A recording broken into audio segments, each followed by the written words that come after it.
Hi friends, అందరికీ నమస్కారం. Welcome to employees updates. ఈ ఛానల్ ద్వారా టీచర్లకు, ఉద్యోగులకు మరియు పెన్షనర్లకు సంబంధించి ఎప్పటికప్పుడు లేటెస్ట్ అప్డేట్స్ తెలియజేయడం జరుగుతుంది. సో ఫ్రెండ్స్, ఈ వీడియో కనుక మీకు నచ్చినట్లయితే లైక్ చేయండి, షేర్ చేయండి, అలాగే మన ఛానల్ను సబ్స్క్రైబ్ చేసుకోండి.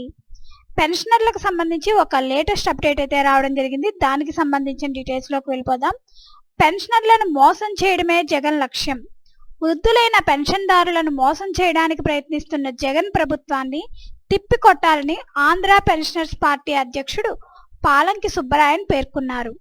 నెల్లూరులో విలేకరుల సమావేశంలో మాట్లాడుతూ క్వాంటమ్ ఆఫ్ పెన్షన్ను రీస్టోర్ చేయడానికి అనుమతి ఇవ్వాలంటూ కేంద్ర ఎన్నికల సంఘానికి లెటర్ రాస్తామని జగన్ మనల్ని నమ్మించే ప్రయత్నం చేయనున్నారు.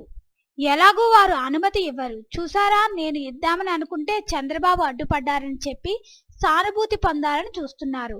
1వ తేదీన రావాల్సిన పెన్షన్లు రావడం లేదు.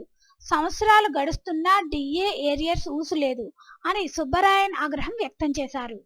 So friends, quantum of pension restore చేయడానికి అనుమతి ఇవ్వాలంటూ కేంద్ర ఎన్నికల సంఘానికి లెటర్ రాస్తామని జగన్ నమ్మించే ప్రయత్నం చేయనున్నారు. ఎలాగూ అనుమతి అయితే ఇవ్వరు. దీనికి సంబంధించి ఎటువంటి అప్డేట్ వచ్చినా మన ఛానల్లో తెలియజేయడం జరుగుతుంది. ఈ వీడియో కనుక మీకు నచ్చినట్లయితే లైక్ చేయండి, షేర్ చేయండి, అలాగే మన ఛానల్ సబ్స్క్రైబ్ చేసుకోండి. Thanks for watching this video.